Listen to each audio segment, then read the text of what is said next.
Hello, I'm Howard Phillips Lovecraft, and today's question comes curiously enough from one at J. Minder, who is curious as to what my thoughts are regarding electronic mail and Twitter.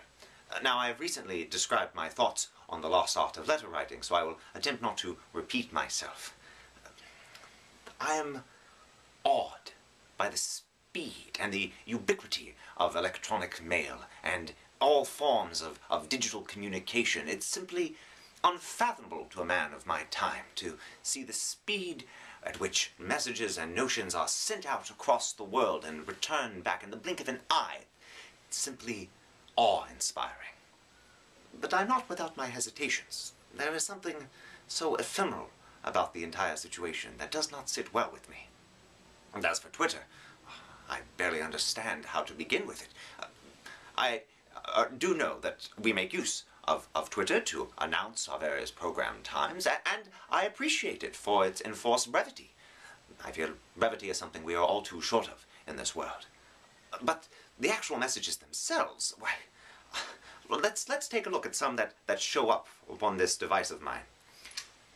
This one is from @MattDomville. Skyfall is awesome. I have issues with parts of it, but they're all pretty spoilery. Now, I recognize some of the terms here, but put together it's absolute nonsense.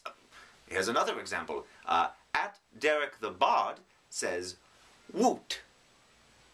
Got some fan mail just now. Always happy to see that. Makes me feel all warm and fuzzy inside. And then there's a colon and an ending parenthesis bracket, which presumably is some form of typo. And then we have this one from @Kitanin. Woo! People are very interested in making these sounds.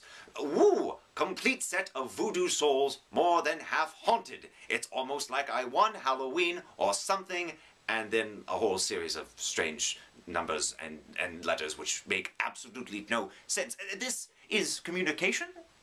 This is imparting vital information to me and to the world? I simply don't understand it. Communication is not just about getting something out there. The form of it matters. We are not cavemen simply grunting in the direction of the nearest wounded mammoth. We have had thousands of years to perfect the art of speaking with one another, sharing information beyond just the actual content themselves, but in our speech and how we write, tone, consistency. These things matter. So here is a challenge for you. Next time you sit down to write one of these electronic mails, treat it as if it's a letter.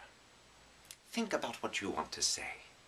Address the person with a degree of magnanimity and humility, and truly share with them, not just bullet points of data. We are not automata that simply share our data streams with one another. We communicate. End it with a hefty flourish, personalized for the individual, and send it off knowing that you will have made their day better. And even if the recipient is not appreciative, the time you've spent on this project is much better than the time you would have wasted on Tumblr, which, as far as I can tell, is completely unsavory and irredeemable. As always, I'm Howard Phillips Lovecraft. Thank you.